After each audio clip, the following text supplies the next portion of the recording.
আসসালামু আলাইকুম রহমতুল্লাহ। কুয়াকাটার চর গঙ্গামতি থেকে আপনাদের জানাচ্ছি স্বাগতম।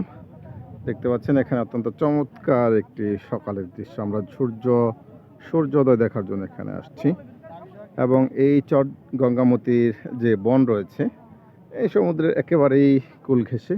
এবং এখানে সবচেয়ে বড় ইন্টারেস্টিংয়ের জায়গা হচ্ছে এই বনে যাদের গরু রয়েছে, মূলত এই গরুগুলো কিন্তু ছাড়া থাকে, মানে একেবারেই কোনো রশি ছাড়া এইভাবে বনের মধ্যে এগুলো বিচরণ করে এবং মালিক ছেড়ে দেয়। কোনো বাঘ নাই, কোনো হিংস্র প্রাণী নাই, যার কারণে এই গরুগুলো কিন্তু এখানেই থাকে, এভাবেই পড়ে থাকে। মালিক আছে কিন্তু এই গরুগুলো একেবারে পুরোই খোলামেলা অবস্থার মধ্যে থাকে।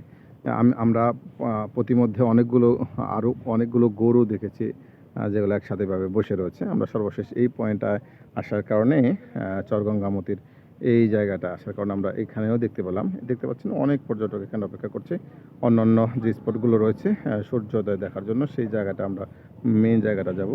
এভাবে মোটরসাইকেল করে লোকজন আপনার আসে। তা আমরা এখানে আসছি। সবাইকে ধন্যবাদ জানাচ্ছি আজকের এই এপিসোডে।